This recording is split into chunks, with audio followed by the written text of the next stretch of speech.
समय रैना, ये नाम आप सब ने अभी एक साल के अंदर अंदर कई बार सुना होगा। ये हालिया समय में इंडिया में यूट्यूब का सबसे प्रचलित चेहरा है, जो कि एक स्टैंड अप कॉमेडियन है। और इनका एक शो इंडियाज गॉट लेटेंट, जहां पर हर रियलिटी शो की तरह कंटेस्टेंट्स परफॉर्म करते हैं their skill and expertise. But ये शो इस फॉर्मेट के लिए नहीं जाना जाता या फेमस हुआ है।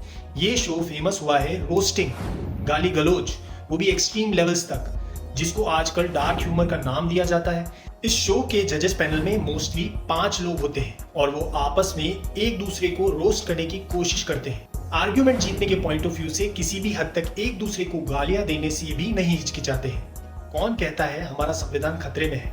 देखिए, राइट टू फ्रीडम और फ्रीडम ऑफ स्पीच, कितना एप्ट एग्जाम्पल है ये शो इन राइट्स का। मैंने भी शुरू के कुछ एपिसोड्स देखे थे जिसमें मुख्य धारा की कुछ गालियां थी, जिनको सुन के लग रहा था कि हाँ, आजकल यूट्यूब पे ये तो नॉर्मल हो ही गया है, क्योंकि मोस्टली स्टैंड अप कॉमेडियन जो एक्ट करते हैं उसमें 1-2 गालियां तो होती ही है, और वही गालियां आपको वेब सीरीज में भी सुनने को मिलती है। लेकिन जैसे जैसे इस शो के नए नए एपिसोड्स आना शुरू हुए, वैसे वैसे शो की गालियों का और आपत्तिजनक कमेंट्स का लेवल भी बढ़ने लगा, और फिर मैंने ये शो देखना बंद कर दिया। बट रिसेंटली मैंने जब इन सो कॉल्ड स्टार्स समय रैना और तन्मय भट्ट को केबीसी पर अमिताभ बच्चन जी के साथ देखा, तो मुझे लगा यार, जब अमित जी इस चीज को एंडोर्स कर रहे हैं तो अब तो ये चीज लेजिट हो गई है। बट ये इंडिया है बॉस, या हर चीज की लिमिट है। चीज को उतना ही खींचो जितना उसके पास सहने की ताकत हो, नहीं तो टूट जाएगी। वही शो के साथ हुआ है।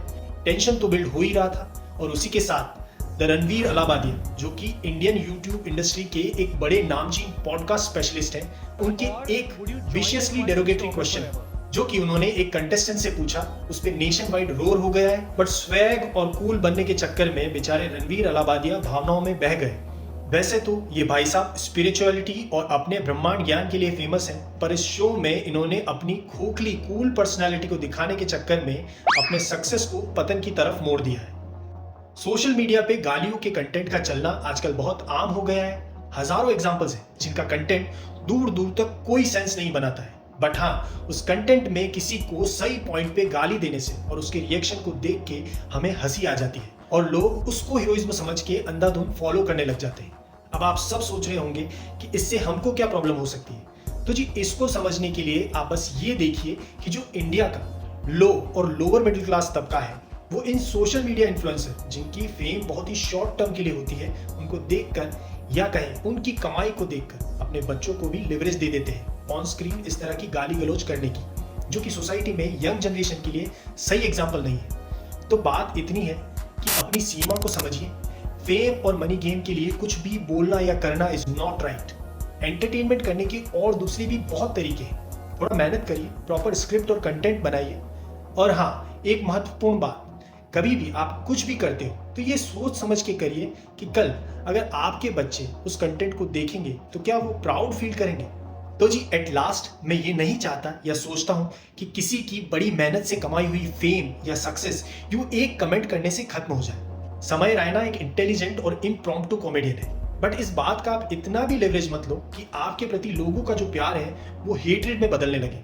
वहीं रणवीर अलाहाबादिया भी एक अच्छा वक्ता है, और उसको सुन के समझ के हमने भी बहुत कुछ सीखा है। बट हाँ, अब यहाँ से एक लाइन तो ड्रॉ होनी चाहिए, और censorship should include in social media contents also, क्योंकि बच्चे सिनेमा हॉल में कम जाते हैं और यूट्यूब OTT पर ज्यादा रहते हैं। तो it's the right time for the government to strike.